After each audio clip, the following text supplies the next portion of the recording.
Hello बच्चों, let's read a given question. The question says steam is passed into 22 gram of water at 20 degrees Celsius. The mass of water that will be present when water acquires a temperature of 90 degrees Celsius is latent heat of steam is 540 calorie per gram. Option A given at 24.8 gram, option B given at 24 gram, option C is 36.6 gram, option D is 30 gram. So in this question हमें इस तरीके के problem को solve करने का we need to understand the steps. जैसे कि यहाँ पे हमसे पूछा गया है कि कितना gram water will be present जब उसका टेम्परेचर कितना हो जाए 90 डिग्री सेल्सियस हो जाए। सो हम दो चीज़ को अलग अलग देखेंगे। स्टीम को देखेंगे, steam that means it is at 100 degree Celsius, right? ठीक है। एंड यहाँ पे है हमारा वाटर। ठीक। अब स्टीम का क्या होगा? स्टीम 100 डिग्री सेल्सियस से इसका टेम्परेचर विल स्टार्ट फॉलिंग। ठीक है, यानी कि हीट रिजेक्ट करना शुरू करेगा and it will get converted into water and temperature still will remain 100 degree Celsius and after this ये further heat रिजेक्ट करने के बाद it will get converted और ये 90 डिग्री सेल्सियस तक आएगा। ठीक है, सो ये टू वे प्रोसेस है इसको 90 डिग्री तक आने के लिए। अब यहाँ पे हम देख सकते हैं फर्स्ट प्रोसेस में लेट्स से इसने Q1 हीट रिजेक्ट किया एंड सेकेंड प्रोसेस में इसने Q2 हीट रिजेक्ट किया एंड वाटर को कहाँ तक आना है? वाटर को स्ट्रेट 90 डिग्री तक आना है, हीट एक्सेप्ट करना है बस। ये दो पार जो इसने हीट को रिजेक्ट किया वो पूरी हीट कौन एब्जॉर्ब करेगा? Water, and it will reach to 90 degree Celsius. So यहाँ पे ये जो हीट एक्सेप्ट करेगा let's suppose it has to be Q3। अब Q1 की अगर हम बात करें सो Q1 कौन सी हीट होगी? Q1 होगी as the phase is not changing, phase is changing sorry, so temperature constant है यहाँ पे 100।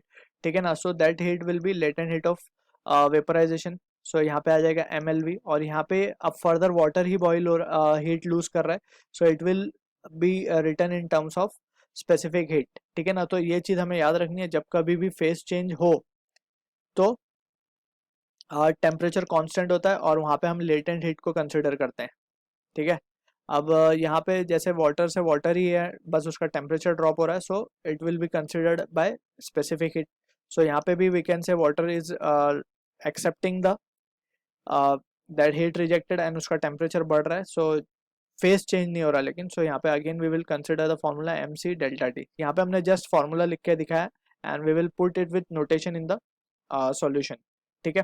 एंड वी ऑल्सो नो के heat rejected will be heat gain by principle of calorimeter. So सबसे पहले हम क्या करते हैं, हीट रिजेक्टेड बाय स्टीम निकाल लेते हैं। So heat rejected by steam को हम क्या लिख सकते हैं? That will be Q1 plus Q2। ठीक है ना, Q1 क्या हो जाएगा? Q1 हो जाएगा मास ऑफ स्टीम। अब यही मास वाटर में कन्वर्ट हो रहा है, so that we need to be careful. इसको हम M मान लेते हैं। So M mass of steam will be getting converted into what? Water. ठीक है। अब यहाँ पे ML प्लस यहाँ पे क्या आ जाएगा? MC जो होगा स्टीम बेसिकली वाटर का जो स्पेसिफिक हीट होगा दैट एंड इनटू, क्योंकि अब ये वाटर बन चुका है यहाँ पे, एंड डेल्टा T 100 से 90 हो गया ये। ठीक है। जस्ट अब we need to put the values over here. L क्या है? 540 कैलोरी पर ग्राम, सो 540 M प्लस अगर हम इसकी बात करें तो ये क्या हो जाएगा? 10 और स्पेसिफिक हीट ऑफ वाटर अगर we can consider it as to be ये वैल्यू हम ले सकते हैं, it is 4.2 joule per gram degree Celsius basically. So यहाँ पे हम इसे ले सकते हैं 4.2 जूल है ना, 4.2 जूल है। So if we convert it into in calories, so हम क्या लिख सकते हैं? 1 कैलोरीज 4.2 जूल, सो ये हो जाएगा 1। सो ये delta T will be change in temperature कितना? 90, 100 माइनस 90 विल बी 10, सो ये आ जाएगा 10 M। सो ये रिजल्ट आएगा हमारे पास 550 M। ठीक है, ये हो गया हीट रिजेक्टेड, हमें मिल चुका है। अब हीट गेन की बात करते हैं।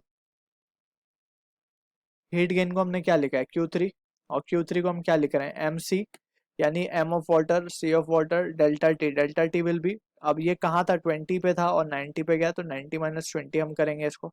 सो मास ऑफ वाटर कितना था? 22 grams into specific heat of water is 1 into this is 70।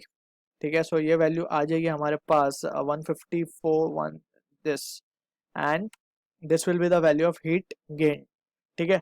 अब हमें पता है बाय प्रिंसिपल ऑफ कैलोरीमेट्री हम क्या लिख सकते हैं? Heat gain is equals to heat loss, so we will just compare 550, therefore 550 M will be equals to 1540। So यहाँ से m की वैल्यू हमारे पास क्या आ जाएगी 154/55 and that will be equal 2.8, यानी कि 2.8 ग्राम जो स्टीम थी वो वाटर में कन्वर्ट हो गई है। ठीक है, सो अब टोटल हमें क्या चाहिए, when the water acquires 90 degree Celsius, तो टोटल मास ऑफ वाटर कितना होगा, therefore we can say mass of water at 90 degree Celsius, right. ये कितना हो जाएगा हमारा 20 plus of 2.8, sorry 22 plus 2.8 and that will be equals to 24.8 gram. So this much amount of water will be present जब water का temperature 90 degree Celsius हो जाए, and जो कि मैच होगा ऑप्शन ए के साथ। I hope you understood the solution. All the best.